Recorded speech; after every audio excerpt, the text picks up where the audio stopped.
Entonces ahora pues el moderno asalariado también es una forma aún más extrema de animal laboral, ¿no?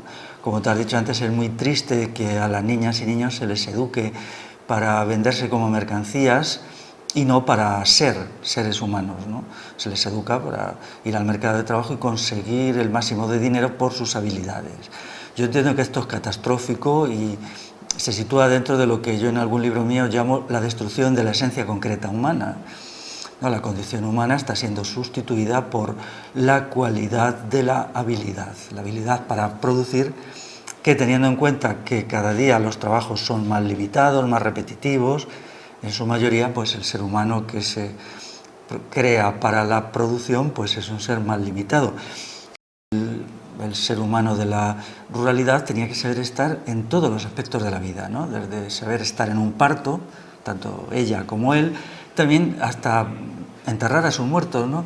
Yo recuerdo a un estudioso del mundo rural que se llama Antonio Limón, que estudió la Sierra de Aracena en el norte de Huelva, y él hacía una relación de habilidades, incluía saber hacer una casa, saber techarla, saber hacer la matanza, pero también incluía saber enterrar a los muertos. Decía, ellos sabían enterrar a los muertos, todo desde, ¿no?, acompañar a la persona que estaba en la agonía, acompañarle en la agonía, luego cuando llegaba el momento del fallecimiento, pues sabían enterrarles, sabían todas las operaciones, de tal manera que el conjunto de la vida estaba incorporado a un saber estar, y en cada uno de estos momentos de la vida había que saber estar allí, ¿no? Desde subirse al tejado a techar las casas hasta saber atender el parto, por ejemplo, de una vaca, pero también cuando llegaba el momento final, pues se estaba, ¿no? Y estos eran unos saberes muy, muy interesantes. Él me parece que relaciona en su libro, no recuerdo ahora el título de su libro, es un libro que, como todos los libros buenos, ha pasado desapercibido, 35 saberes fundamentales. Si ahora comparamos con los saberes de una persona normal, hipereducada, con 20 años de estudios académicos formales, pues prácticamente ninguno de estos saberes se tienen, ¿no? Yo recuerdo un chico en Burgos que me decía, Félix, mi abuelo sabía hacer un montón de cosas, y decía, yo no sé hacer nada, pero tengo un título universitario y quizá me saque otro. Entonces, yo cuando estoy con mi abuelo, pues me deprime porque no sé hacer las cosas que él sabe. Sí, esto me recuerda. Quien introduce el dinero es el Estado, como todos los males, al exigir que se pagara la contribución en dinero. Eso es una obra del trienio constitucional.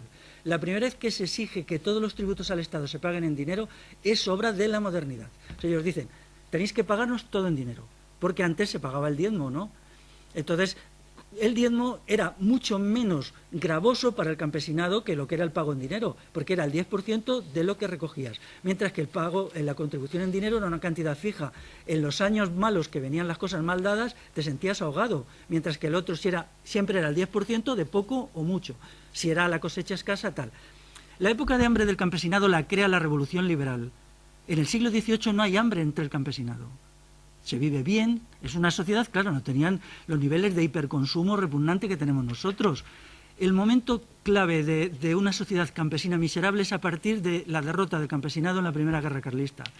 Eso hay una coincidencia de todos los historiadores que yo comparto.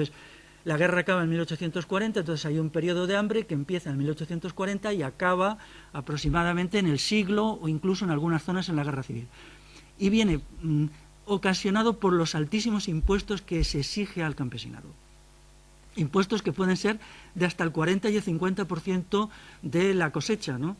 Hay unas formas que son verdaderamente el Estado liberal saquea. Todo se paga con el sudor del campesino. La gente dice, se paga el clero, pero bueno, eso se paga el ferrocarril se paga con la sangre de los campesinos que tienen que aportar. Se paga la industrialización, se paga el ejército, por ejemplo, el ejército reconstruido en la segunda mitad del XIX. Es decir, que entonces un Estado que ha crecido mucho necesita muchos tributos, y esos tributos hay que sacarlos del campesinado. Por ejemplo, la industria prácticamente no pagaba impuestos, ni el comercio, todo lo pagaba el campesinado. Y la industrialización se hace a costa del campesinado. Entonces dice, fíjate tú, la sociedad tradicional, qué funesta es porque era pobre. No era pobre porque fuera tradicional, era pobre porque el Estado la expoliaba. Entonces, y eso ya hubo historiadores en el siglo XIX que lo dijeron. Por lo tanto, yo no puedo creer en ninguna solución estatal, ninguna, porque el Estado es el que ha destruido el mundo tradicional y el que ha destruido sus valores. Donde había participación ellos han puesto jerarquía, donde había colectivismo ellos han puesto propiedad privada. donde había no patriarcado, ellos han impuesto el patriarcado a partir de la Constitución de 1812 y de la copia de lo de 1804 del Código Civil. Es que esas cosas no se quieren reconocer, me dan ganas de suicidarme. Es que es evidente. Aquí no, Feliz. Es evidente. No, es verdad, porque es que además, no sé, es como un muro que te estrellas. ¿Qué es el Código Civil de 1804 sino la imposición en toda Europa del patriarcado? ¿Y de dónde sale eso sino de de la Revolución Francesa? No hay un documento previo anterior, no lo hay. Hay sí cosas. Por ejemplo, ahí se ha dicho una cosa sobre el Quijote.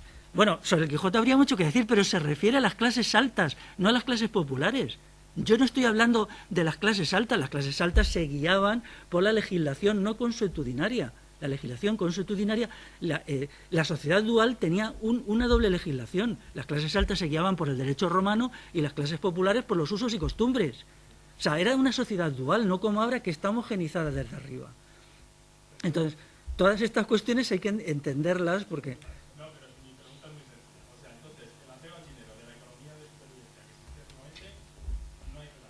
El dinero no se usaba casi. O sea, eso era... Es que la gente casi no tenía dinero, ni lo necesitaba. Claro, mira, por ejemplo, en la familia de mi padre, allí ellos se dedicaban al negocio de los bueyes, ¿no? ¿Para qué se tenían bueyes? Bueyes para tirar por carreta, para pagar los tributos. Todos se criaban bueyes, cada casa criaba 3 o 4, porque con eso se pagaban los impuestos. Los impuestos se sacaban de ahí. Y luego tenías el cereal, el ovino, todo esto para la casa, pero ¿no? Tenías incluso, si en vez de tener 3 bueyes tenías 2, tenías que dedicar una parte del cereal a pagar la contribución. Entonces, esto era, el campesinado entregaba, hay una gente que dice que llegó a entregar el 50%, ya lo he dicho antes, cuando en la etapa preliberal ninguna familia campesina entregaba más del 20%, quizá el 18%, quizá el 17%, los tributos señoriales eran una tontería, consistían en una gallina, una cántara de leche o una cántara de vino, no tenían importancia. No, lo que pasa es que todo esto se ha embarullado para sacar una conclusión, que el mundo actual es maravilloso. Daros cuenta que lo que yo digo es una condena del mundo actual, porque el mundo actual queda fatal, queda como el malo de la historia, mientras que el mundo tradicional, sin ser idealizado, queda mucho mejor. Entonces, claro, por eso yo no tengo ningún futuro actualmente como pensador, porque siempre me dirán, pero ¿de qué vas? Claro, una crítica que me hacían por ahí dice, es que en tu caso tu libro no lo lee la gente de la universidad. Digo, no me extraña. Digo, pobrecillos, les daría algo si lo leyeran, ¿no? Pero yo entiendo que reflejan más la verdad que los suyos. Bueno, vamos a ver, aquí la opresión de la mujer resulta de la modernidad pura y dura. Es la Revolución Francesa la que da origen al Código Napoleónico de 1804, que aquí inspira la Constitución de 1812 y crea el Código Civil de 1889, que es el que crea el patriarcado aquí en el sentido moderno. Por lo tanto, es decir, son los modernos, los triunfadores en la Revolución Liberal, lo que imponen la legislación discriminadora de la mujer, ¿no? Todos sabemos que el Código Civil de 1889 surge directamente de la Revolución Francesa. Respecto a lo que has dicho, yo te recomiendo que leas los estudios del David Bashwer el hombre que es canadiense, donde él entra en refutar un mito, ¿no? El mito, por ejemplo, absurdo, que no tiene ningún fundamento, de que, digamos, la nobleza lo poseía todo. Él pone, en uno de sus libros, pone el título, señores poderosos, poderosos los pone entre comillas, poderosos entre comillas. Y es uno de los mejores libros del mundo agrario. Claro que existía la nobleza, igual que ahora existe la Guardia Civil, pero ya he dicho que era un poder dual. Pero la sociedad campesina vivía perfectamente en su mundo, en coexistencia conflictiva con el mundo de los señores. Son cuando se hace la revolución liberal que esos señores se convierten en hiperpotentes, crean la Guardia Civil para destruir el mundo campesino. No casualmente el campesinado no mantiene luchas de resistencia en el siglo XVIII importantes. Cuando las luchas se hacen crónicas es en el siglo XIX, cuando viene una oleada de medidas destructivas para el mundo rural. Entonces, el siglo XIX es la historia de una guerra permanente. Esto es así. ¿Qué es lo contrario de lo que se nos ha contado? Claro, ya lo he dicho antes, la historia que se nos ha contado es mentira. Es mentira. Yo no puedo hacer más que intentar aclarar que todo lo que se nos ha contado, casi todo, es mentira. Entonces es falso. Por ejemplo, yo no puedo entender que no se quiera comprender que la esencia del patriarcado en Europa proviene del Código Civil francés de 1804. Bueno, me deja descolocado, que es un producto de la Revolución Francesa que la hace Napoleón, que es el moderno por excelencia, que hace toda la codificación útil a la burguesía. Pues, no sé, lo único que puedo hacer es resignarme, como llevo haciendo de mucho tiempo, decir, bueno, nunca conseguiremos aclarar nuestro pasado, porque es una masa tal de mentiras que no hay quien las mueva.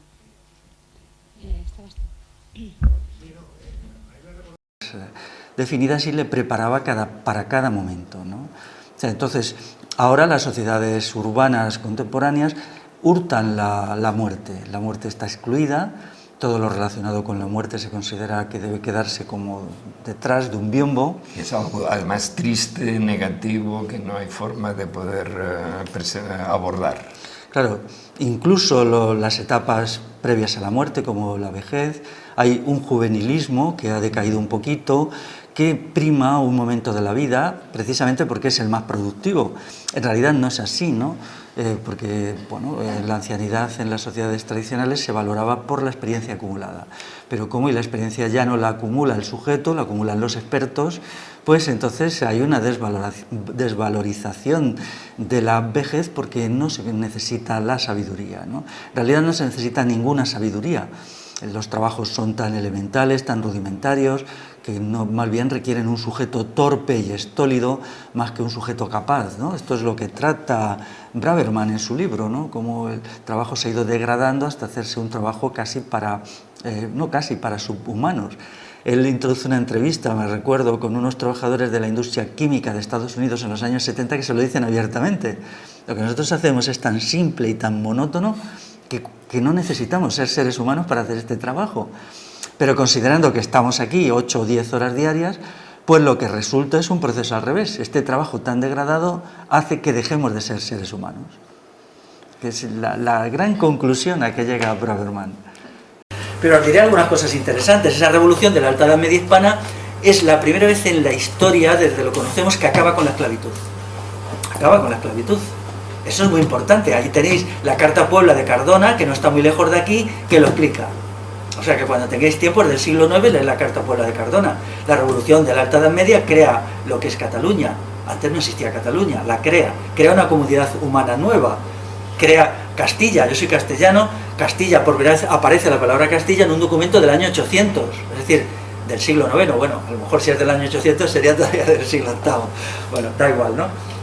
Entonces ahí se forman unas realidades nuevas de un significado descomunal, que se crea también a través de la degeneración del latín, las lenguas de origen latino, ¿no? Hay un gran cambio, se producen cambios, aparece una sociedad que se basa básicamente en los bienes comunales, no solamente la tierra, eso quitadlos de la cabeza, también todos los elementos artesanales y toda la maquinaria de la época, molinos, etcétera, etcétera, ¿no? Entonces, hasta ahora, sobre todo eso, se ha lanzado una oleada de desprecio, se nos ha dicho, eso es la edad oscura, la Alta Edad Media horripilante, no sé, bueno, quizás sí, pero ahí se crean realidades muy nuevas, se crea la institución del Concejo Abierto como forma de gobierno. Las primeras referencias al Concejo Abierto son del siglo X.